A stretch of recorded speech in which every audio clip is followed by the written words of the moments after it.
E acho que a grande pergunta que a gente quer bater um pouco de papo com vocês agora é: será que eu posso ficar triste? Né? E acho que no decorrer dos nossos dia a dia, no decorrer do dia a dia de vocês, a gente acaba também nos deparando com muitas coisas que nos deixam tristes. E uma coisa que eu não queria, né, deixar de falar com vocês, apesar de ser uma coisa que a gente vai ficar triste, mas eu queria muito, né, que a gente de repente até fizesse juntas um momentinho de silêncio, né, para a gente lembrar das pacientes que não estão aqui com a gente, né, porque nesse ano a gente perdeu, pelo menos assim, do nosso grupo do ano passado para cá, a gente perdeu a Silvânia, a gente perdeu a Fátima, e eu tenho certeza, né, que a Simone, né, eu tenho certeza que na vida de vocês, a Yara, tenho certeza que vocês vão lembrar. E a gente conversou muito, né, Rê, assim, esse é um sentimento que não dá para a gente negar, né, não dá para a gente fazer de conta que ele não existe, então é dele que a gente quer falar, né, Rê? Eu estava escutando depois eu explico a participante coadjuvante. Eu estava escutando vocês responderem a pergunta da aluna. A aluna perguntou: a gente pode ficar triste? Todo mundo, quem respondeu claro, pode, né? Isso é uma resposta muito rápida. Ela é rápida porque existe uma possibilidade da gente expressar um sentimento qualquer. Esse principalmente é mais difícil. Ficar triste, né? Vou contar porque... Vou falar... Você quer fazer um... Vamos depois? Eu acho. Depois, porque daí a gente tem uma ajuda especial para isso daí. Tá bom. Porque... Quem assistiu Divertidamente? Deus. Então vocês têm uma lição de casa, né, Rê? Tem uma lição de casa. Pode assistir, porque ele é um desenho animado e é interessante. É interessante exatamente porque não atribui valoração a um sentimento especial. E quando eu resolvi falar antigamente, não foi nem especificamente para vocês, eu ia falar no câncer ginecológico, mas a gente seguiu outro caminho. Ah, tá. Agora, tá? Eu e o microfone. A gente ia falar no câncer ginecológico, mas a gente seguiu outro caminho, eu fiquei com as imagens na minha mão. E aí, enquanto isso, já que eu ganhei um tempo, eu resolvi pensar, sempre eu faço isso para trazer alguma coisa para cá. E eu tenho uma pacientinha pequenininha, e a gente estava trabalhando em família, e ela trouxe a alegria. E quando a gente brincava, toda vez que a gente apertava a alegria, ela fazia... Êêê, êêê. Aí chegou uma hora que ela virou para mim e falou assim: Regina, ela é um pouco over, né? Ela é demais, é muito né? Muito Só que a gente vive numa comunidade muito extrovertida.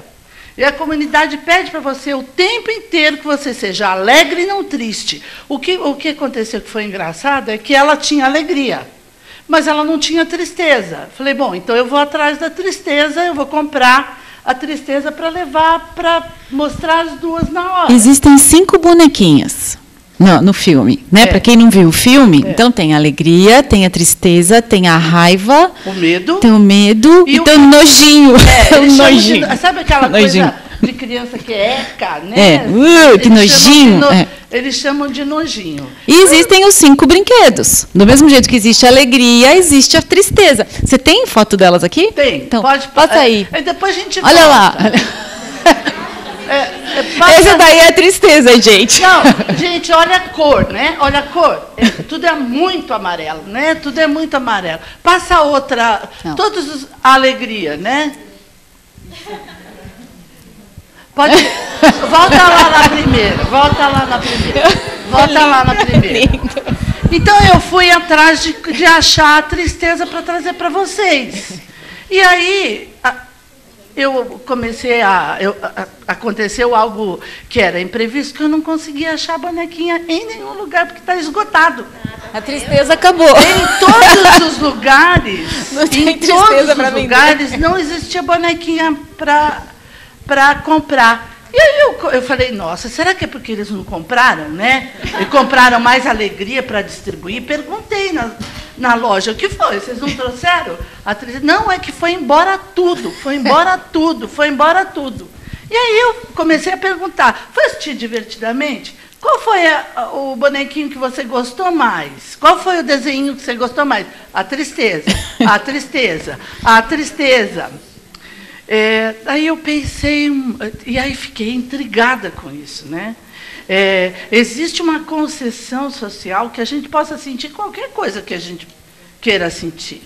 Mas não existe mesmo uma concessão verdadeira e pessoal que a gente possa... Primeiro que não existe essa concessão que a gente possa expressar, e por isso que a gente deseja tanta bonequinha da tristeza, né? A gente projeta num pedacinho de papel qualquer, borracha, ou seja lá o que for, e leva para casa, porque elas são tão bonitinhas quanto. Essa aqui também é muito bonitinha, a tristezinha também é bonitinha. A tristezinha também é bem bonitinha. Mas acontece, quantas vezes vocês já se viram em situações... Vão ao médico, por exemplo. O médico pergunta, e aí, como vai a vida? Eu disse, doutora, eu ando meio triste. Quem ouve falar a respeito a palavra triste já faz um movimento contrário, né? Não, melhor não. Vamos pensar, a distribuição de antidepressivo hoje é absurda, né? A gente tem uma... Não que não tenha indicação, tem indicação, né? Tem muita indicação e quem sabe fazer essa indicação é médico. Né? O médico da gente sempre sabe quando a gente está precisando tomar um antidepressivo, até porque tristeza é diferente de depressão. Não é verdade? Qual é a diferença? A depressão? Fica mais tempo. O que mais? Ela logo vai embora. A tristeza é momentânea. Parece que não sei, você consegue dominar mais a tristeza. A depressão não.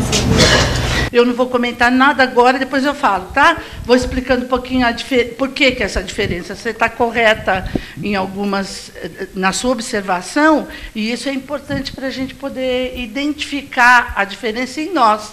A doutora Karen estava trabalhando com vocês autoconhecimento. A doutora Ângela estava trabalhando com vocês autoconhecimento.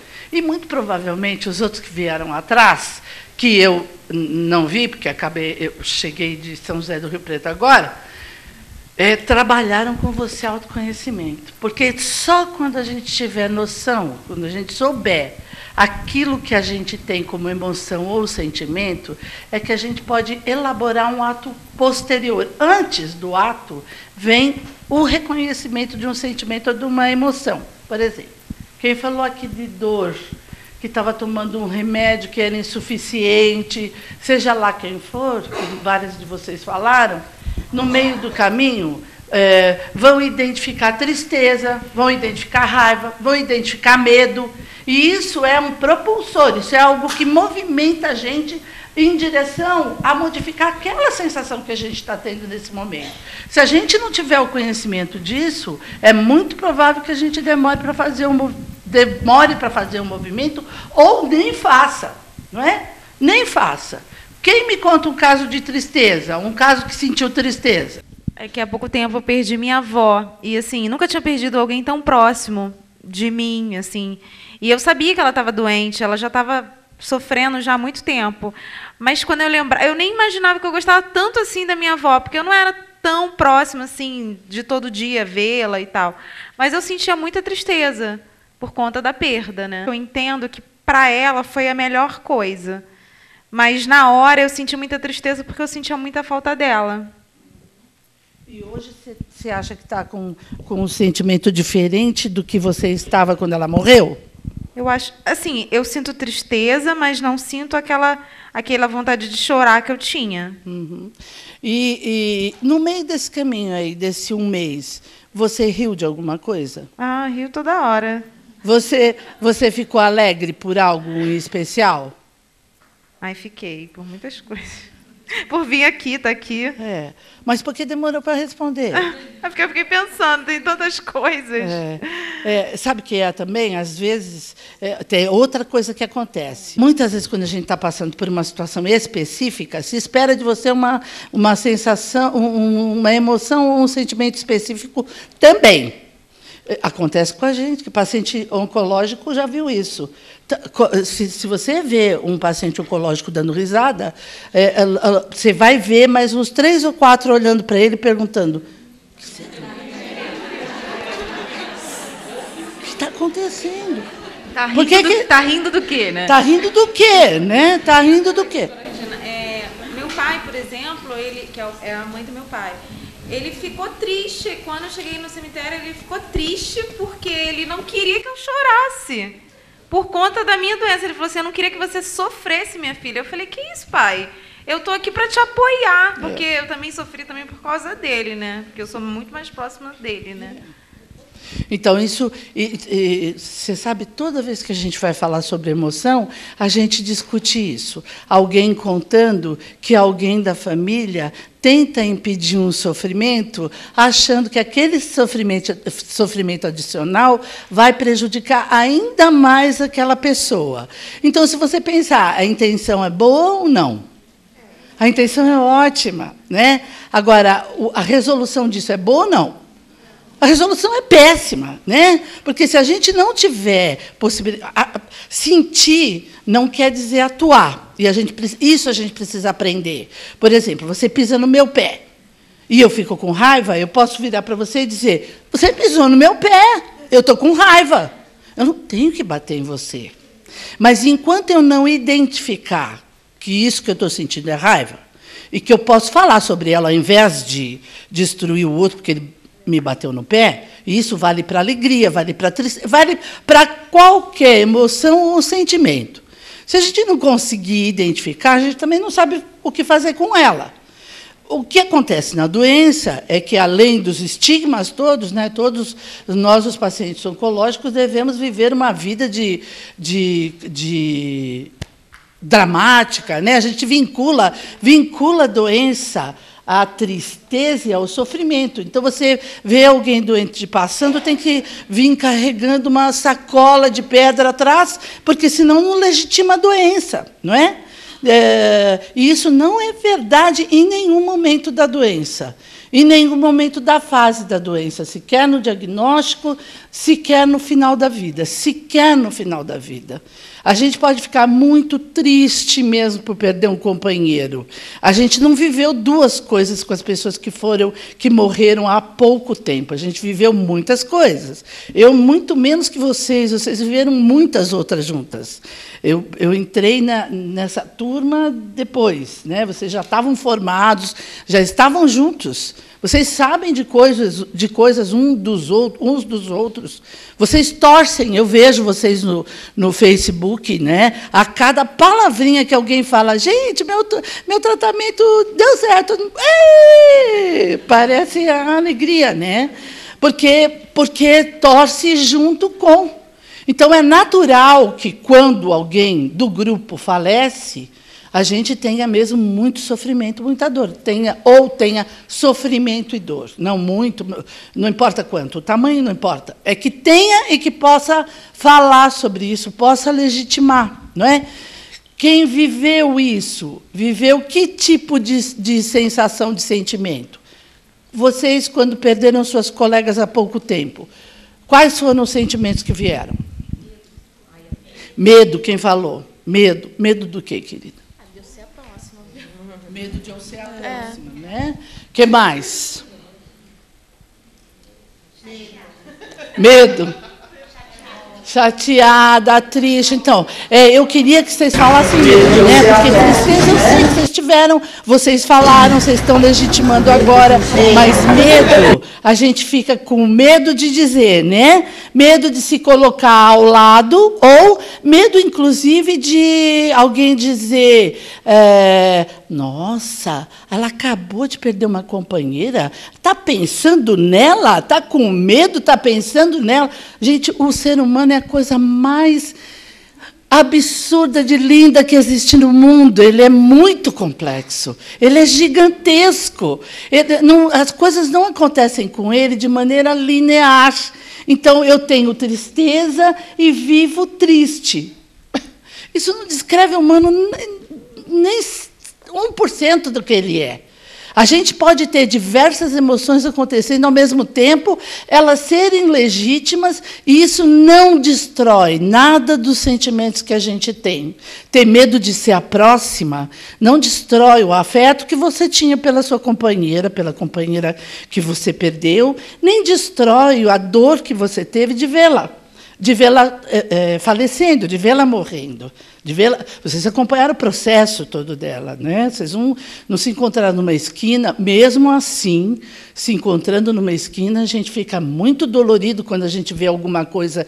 Quem já passou pela vida e encontrou um acidente? Encontrou alguém que aconteceu alguma coisa, um assalto, um acidente de trânsito. Vocês não conheciam as pessoas. E o que aconteceu? Vocês passaram por lá e falaram, isso não tem a ver comigo, vocês fizeram isso?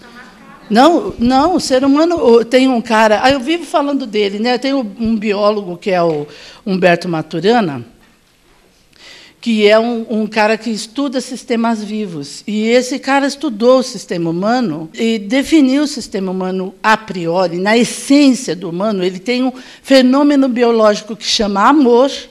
Ele é gentil e é colaborativo. Então, todo o resto que aconteceu com a gente aconteceu na socialização, e, se Deus quiser, a gente vai um dia reverter isso em algum momento, né? Vamos passar a existência fazendo isso, mas isso vai acontecer, sim, em algum momento. Então, a priori, nós vamos ser compassivos, vamos ficar preocupados com o outro e também conosco. Nós estamos inseridos nas relações. Então, eu trouxe... Mas pode ir lá para o último, que eu trouxe uma frase. Deus nos dá pessoas e coisas para aprendermos a alegria. Depois, retoma coisas e pessoas para ver se já somos capazes da alegria sozinhos. Essa é a alegria que Ele quer. Eu achei bonitinha essa frase, né, do Guimarães Rosa, porque a gente estipula sempre que os nossos grandes momentos são glamurosos e sempre com mais gente próxima a nós, né, em grupo. Mas a gente tem que aprender a viver a priori a partir de nós. Isso não é solidão. Isso é construção daquilo que a gente vive a partir da nossa experiência. Se a gente puder aprender as nossas vivências, aprender as nossas vivências internas e fazer com que elas possam ficar tão grandes, que extrapolam o nosso corpo e derramam nas outras pessoas ao nosso redor, vai ser muito mais fácil a gente contaminar as pessoas com alegria e não com vírus, não é? Contaminar as pessoas com compaixão e não com uma situação intoxicante, e aí, quem sabe, a gente possa viver melhor. Todos nós sabemos aqui que enfrentar uma adversidade, qualquer uma que for... Quem falou? Alguém falou? Não é fácil. Não é fácil. Qualquer adversidade, a gente sabe que a humanidade tem diversas, né? Também a gente sabe que, quando a gente enfrenta acompanhado, é muito melhor, não é? Quando a gente tem um ombro... Ontem a gente estava conversando sobre emoções também, e aí alguém que estava pertinho, assim, na minha frente, fez assim no companheiro do lado, né? Sem querer, assim, sozinho, fez, o corpinho caiu e, puf, encostou. Basta isso aqui, a gente faz isso até no ônibus dormindo, não é verdade? Não é verdade? O corpo parece que procura a companhia do outro, né? Então, é muito mais do que normal a gente sentir dor, sofrimento, tristeza pelas nossas companheiras que morreram. Porque elas são parte de nós, elas não moram fora de nós, elas moram dentro de nós. Oi, diga. Você está falando uma coisa que acabou vindo na minha cabeça. Essa parte muito de estar sozinho. Só um resumo rápido. Desde que eu adoeci, em março de 2013, até julho desse ano exatamente, estava contando já para as meninas, eu sempre fui muito festeira, e mesmo em quimioterapia, às vezes que se dava, eu dava um jeito de ir em festa, acho que fui madrinha 800 vezes, careca, e era muito festeira, isso desde nova. E em julho, exatamente desse ano, parece que bateu um cansaço assim de uma vez, buf! Só que aí coincidiu de eu mudar de casa e morar com o namorado, não sei o quê, e aí me deu uma vontade de ficar quieta em casa. E eu comecei a falar com os meninos o tempo assim, eu quero aposentar e cuidar de planta, eu quero aposentar. Aí eu fiquei assim, quando eu era festeira, todo mundo assim, Ana, fica quieta, pô, você está tratando. Aí eu, beleza, então tá. Eu acho que essa vontade de cuidar das pessoas, a gente ia ter complexo. Porque quando eu estava louca da cabeça, Ana, fica quieta. Aí eu quietei, você está deprimida. Eu falei, porra, o que é? Vai fazer o quê? Vamos combinar que todo mundo acha que tem uma tese a respeito do outro. Né? E eu estou bem, o negócio é que eu estou... A gente pode não ter uma tese a respeito da gente, mas a respeito do outro, a gente tem uma tese enorme. Às vezes, muito bem estruturada. Super, eles me falam. Minha psiquiatra está mal. Você tá... Nas duas situações que você falou, e depois eu te falar porque que eu acho que foi bacana você poder assumir o que você fez, o que você está sentindo, né? Nas duas situações que você tem, o outro tem dificuldades, encontra dificuldades na relação. Então, você está muito alegre? Eu tenho que cuidar de você, caramba. Eu estou aqui para cuidar. Que diabo eu vou cuidar de você se você não assume o seu papel de doente? Doente, para a gente, está num lugarzinho que chama vítima, né? Vítima não é um bom lugar, não é. Se vocês se virem nesse lugar, vocês façam qualquer movimento do tamanho do universo e, puf, fora dele. Fora dele, porque o lugar da vítima paralisa. Né? Lembra que a gente no onco fala do par, né? Paciente ativo e responsável. Por quê? Porque o lugar da vítima deixa você à mercê. Mas é muito confortável quando a gente tem alguém para cuidar. Não sou eu cuidar? Então, estou cuidando de você. Mas, se você resolve atravessar a ponte e cair lá do outro lado, e eu vejo que você está muito doente, isso mexe com a minha impotência também, porque eu quero tirar você daí, mas não consigo. É porque o outro não consegue mesmo, né? Tirar a gente de qualquer coisa. Ele consegue acompanhar ao lado, ao largo, e isso é abençoado. Isso é muito bom. A gente, uma das coisas que talvez fique mais fácil para a gente enfrentar na vivência, na experiência, é que a gente não precisa fazer pelo colega, paciente, amigo, né? Compaixão é sofrer com, não sofrer pelo. Se você sofre por alguém, você tira a possibilidade. Sofre, ri por alguém, canta por alguém, você tira a possibilidade da experiência dele. Mas se você faz com ele, você caminha ao lado dele. Você caminha ao lado dele, ao largo, né? Assim, próxima a ele. Agora, isso que você falou, né? Bacana você poder se dizer assim, eu mudo, gente, eu sou dinâmico, eu não sou estático, não sou estátua, eu sou pessoa, gente. Então eu mudo. Eu posso estar muito feliz agora e amanhã não querer abrir a boca. As falantes sabem disso, né? Não é verdade? Eu sofro com isso. Não é verdade? Eu dormia quando eu fazia quimioterapia, dormia muito. Quando eu fazia aquela primeira quimioterapia, né? Que agora também faço, mas é aquele outro remédio. E a minha mãe falava assim, você está se entregando, você só dorme. Eu falava, mãe, eu só estou com sono. Era só isso, era só sono. E ela falava que estava... Por quê? Porque eu sou uma pessoa muito alegre, muito extrovertida. E está acontecendo uma coisa engraçada agora. Eu estou fazendo o canal, né, no YouTube, e todo mundo adora e fala e comemora comigo, como eu sou alegre, que mensagem legal que eu estou passando, que dá para fazer o tratamento e mostrar toda essa disposição e tal, né? A minha mãe chora. E eu, mãe, por que você está chorando? Sabe por quê? porque eu não me conformo de ver uma moça, porque para ela eu sou uma mocinha, né?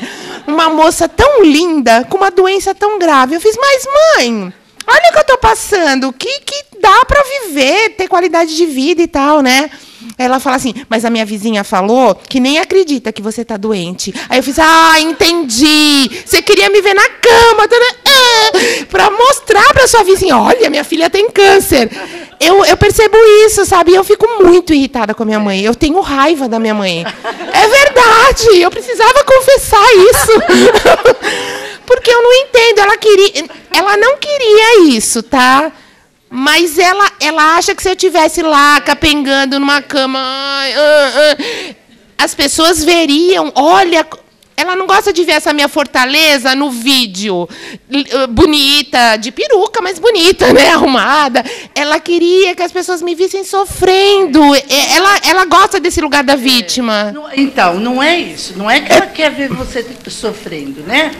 Certamente tem um lado dela que acaba fazendo algumas coisas que dá a entender isso para você. Mas ela queria entender o que está acontecendo com você. Ela não entendeu ainda. Não é 9 anos e a filha da mãe não entende. Não é dela só, né? A gente, para vocês imaginarem, a gente está sentando agora com oncologistas para falar a respeito de tratamento personalizado. Agora, 2015, eu ia falar 2016, ó. Agora 2015. E sabe o que é isso? Agora, depois de quilhões de anos que a gente está pedindo, olha para ele, olha para o sujeito e não para o objeto, olha para o sujeito e não para o objeto. Agora, a gente está tendo uma ideia que talvez as pessoas tenham um jeito diferente de reagir. Mas é mais fácil viver, confirma para mim, Ju, é mais fácil viver com paradigmas prontos, não é verdade? Vocês são paciente oncológico, eu sou paciente oncológico, todo mundo tem que ficar muito triste. Como assim? Vocês ficam alegres? Vocês dão risada? Por quê? Né? Eu estou doendo. Isso aí eu lembro uma vez do Talibânios. Em Curitiba, fiz a consulta, ia fazer quimioterapia e em seguida ia para a perícia. Ele olhou para mim, você não vai para a perícia hoje. Se você for, eles vão mandar você trabalhar amanhã cedo. Porque eu estava bem arrumada, eu estava maquiada. Na perícia você não pode. Pois é, mas o Evandro é isso mesmo. Você tem que ir de olheira, você tem que ir chorando porque você está com câncer. Pois é, para você ver que esse padrão acaba funcionando a favor e contra. Né? O padrão acaba... A gente quer quebrar isso. Mas, ao quebrar isso, ao tentar quebrar esses paradigmas, a gente vai enfrentar resistência. Tudo bem. Quantas vezes vocês já enfrentaram resistência na vida de vocês? Então, ok, vamos fazer isso algumas vezes. Até hoje em dia é muito mais fácil das pessoas poderem aceitar que muitas das pessoas que passam ao nosso redor, passam por nós, está vivendo uma adversidade e a gente não pode saber olhando para ela. Não pode, nem se a gente tiver careca com lenço na cabeça, nem nada. E se eu gostar? E se eu gostar de viver com lenço na cabeça? Eu adoro pôr coisa na minha cabeça e enfeitar. Depois que eu tive câncer, tudo que enfeita na cabeça eu acho lindo de morrer. Você abre uma outra perspectiva. É esse o seu papel? Inclusive com a sua mãe, né? Ô, Lu, não tem um pingo de ideia do tempo, né? Precisa, tá. Deixa eu só mostrar a tristezinha, que eu não quero ficar sem mostrar ela. Pode voltar. Não, e outra coisa só que eu queria falar. Depressão, gente, entre tristeza e depressão, na verdade a depressão, ela não é caracterizada pela evolução da tristeza. Ela é caracterizada por um movimento que coloca energia psíquica. A energia psíquica é toda aquela energia que a gente troca com o mundo externo, conversando, mexendo nas coisas, trocando experiências. A energia psíquica se volta para dentro. Então, o que acontece é que a pessoa começa a ficar muito mais desligada das coisas do externo. Então, às vezes não tem vontade de comer, às vezes tem vontade de... demora para... fica dormindo, não consegue levantar, tem menos ânimo, tem desânimo, menos ânimo, anima sopro de vida, né? Tem menos libido para fazer as coisas. Esse é um diagnóstico difícil, é um diagnóstico diferencial, e quem deve fazer isso é o médico psiquiatra. Tristeza, qualquer evento que nos cause tristeza é legítimo. E quando ele existe e você fica triste, isso não é, a princípio, a priori, depressão. É sempre tristeza. A tristeza está ligada a um evento cujo evento nos transtorna. Tira a vontade de viver como vivíamos da forma que vivíamos. Tá bom? A tristezinha, pode passar a outra?